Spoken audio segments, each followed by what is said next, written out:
G'day guys, my name's Sam Cordingley and welcome here to Ballymore, home of Queensland Rugby.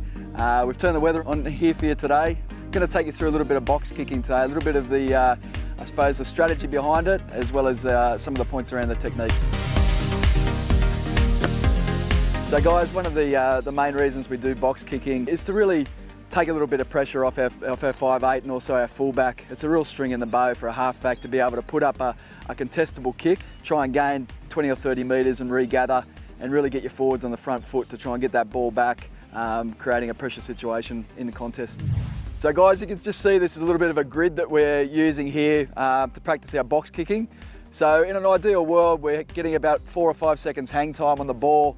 That should be enough time to get your chase to be able to contest that ball in the air. And I'm just using Ben as my target here, is 20 metres away. So I'm using 10 metre line through to halfway through to the other 10 metre line. So my goal is to try to land it on Ben, get enough hang time to be able to get my kick chase to contest that ball and isolate that winger. The first part of the drill is probably what we term the pre-kick phase. So that's everything in the lead up to actually foot contact to the ball. So what I'm focusing on here is making sure my body shape is nice and square to the sideline. And my first step is about 45 degrees back.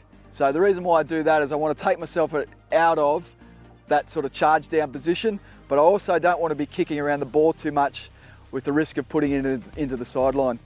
The other thing I need to consider is when I take that 45-degree step, when I'm about to make contact with the ball, I want to keep my arm up, pointing to the opposition sideline, just to make sure that I don't over-rotate on the ball. I just want to keep myself nice and square to that opposition sideline before I make foot contact with the ball.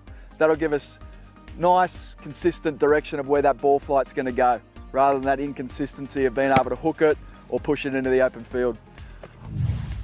So guys, we've covered the reason why we do the box kick. Now I'm going to focus more on the technical aspects of the kick. So what I'm really trying to focus on here is to get a ball tilt of about 45 degrees back towards probably my try line. So in terms of the kick point, the contact point, I want to be trying to target that bottom third of the ball. So if imagine that's my foot making contact with a big part of that bottom third, that can generate a bit of direction with the ball and give me really good height on it.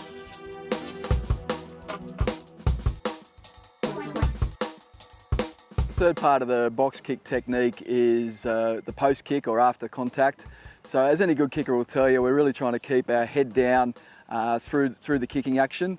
So we don't want to lift our head up. Any goal kicker will tell you, just for that consistency and approach, keeping your head down is really important. The other thing to focus on is making sure that we do keep that arm up until after we have kicked the ball, stay square to the opposition sideline, and make sure that we're not trying to over-rotate. So that'll reduce the likelihood of over-rotating with the kick. After that, guys, it's up to the kick chase to get that ball back. Hopefully we've landed it 20 metres away. It's been in the air for 4 or 5 seconds. We turn that ball over and then we're hot on attack.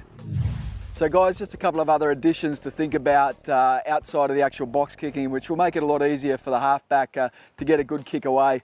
Firstly, I've got my forward here.